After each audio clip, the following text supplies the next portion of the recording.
Satu kajian baru akan memberi tumpuan kepada peranan penting yang dimainkan kaum wanita dalam bidang teknologi di merata Asia Tenggara. Penguasa Pembangunan Infokom Media IMDA dan Boston Consulting Group berharap usaha bersama mereka ini dapat mendorong lebih ramai wanita untuk menceburi dan cemerlang di bidang tersebut. Dan hasil kajian akan diterbitkan secara online hujung tahun ini. Menteri Perhubungan dan Penerangan Josephine Teo mengumumkan kajian tersebut di Majlis Sempena Hari Wanita Sedunia Anjuran Inisiatif Wanita dalam Teknologi Singapura. Cik Teo berkata lebih 40% karyawan teknologi di Singapura adalah wanita, lebih tinggi berbanding purata global sebanyak 28%. On this International Women's Day, I join all of you in celebrating the progress that we have made. And as we enter this next bound of our digital transformation journey, I hope that every single person in this room will be an influential voice to drive inclusivity and shape the next generation of women in tech. Acara tersebut juga menggalakkan lebih banyak perniagaan untuk menghargai potensi kaum wanita di bidang teknologi. Ia turut meraikan para wanita yang memacu perubahan dalam industri, contohnya Ketua Pegawai Teknologi CTO syarikat Johnson & Johnson, Rowena Yeoh. Tech companies can look at a more sustainable approach around creating the opportunities for and support women in the industry. I think first of all, being able to include and create and foster a culture of inclusion and diversity is really important, and that includes having diverse hiring practices.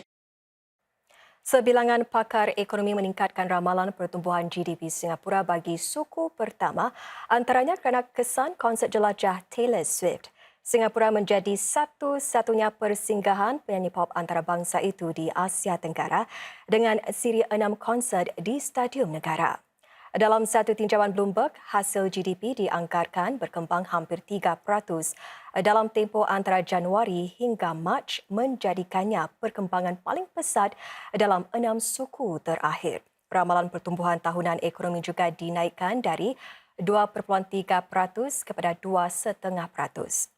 Bank DBS menyatakan kehadiran ramai pengunjung dari luar negara berpotensi menyuntik sehingga $400 juta atau 0.2% mata kepada GDP Singapura. Pun begitu, setengah pengamat berkata, ramalan ekonomi Singapura masih tidak menentu disebabkan kebergantungan kepada perdagangan global di tengah-tengah risiko geopolitik sedia ada. Sekitar 50,000 pegawai perkhidmatan awam dijangka bakal dilantik dan dilatih bagi tugas rasmi menjelang pilihan raya yang seterusnya. Pilihan raya umum Singapura perlu diadakan selewat-lewatnya pada November 2025. Jabatan Pilihan Raya memberitahu Mediacorp bahawa para pegawai akan dilatih untuk mengendalikan kegiatan pencalonan, pengundian dan pengiraan undi. Sebahagian akan menguruskan proses pengundian di pusat-pusat mengundi yang lazimnya terdapat di sekolah, kelab masyarakat atau kolong blok.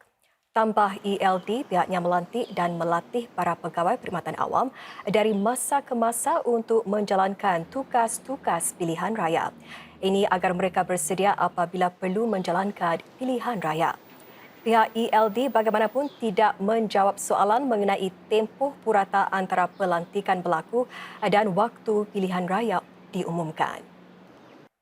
Satu daya tarikan baru di Sentosa akan dibuka Khamis depan dengan tujuan meningkatkan kedudukan Pulau Peranginan itu sebagai sebuah destinasi global terkemuka. Laluan berilhamkan alam semula jadi ini menghubungkan pantai-pantai di Sentosa dengan pusat peranginan Resort World. Memanfaatkan kecerdasan buatan AI serta pelbagai flora dan fauna, ia dipercayai merupakan yang pertama seumpamanya di Asia Tenggara. Sentosa Sensoryscape kira-kira seluas 5,5 padang bola sepak dan menghubungkan stesen Imbiah dengan stesen Beach yang merupakan daya tarikan pertama siap di bawah Pelan Induk Sentosa Berani. diumumkan pada 2019, pelan pembangunan pelancongan ini bakal lengkap terlaksana dalam beberapa dekad akan datang. Sainsryscape bermula dengan Lookout Loop serta menawarkan beberapa bahagian menarik sebagai tempat persinggahan. Tersedia ruang cukup luas untuk penganjuran acara, sesi penggambaran pengantin serta banyak lagi kegiatan.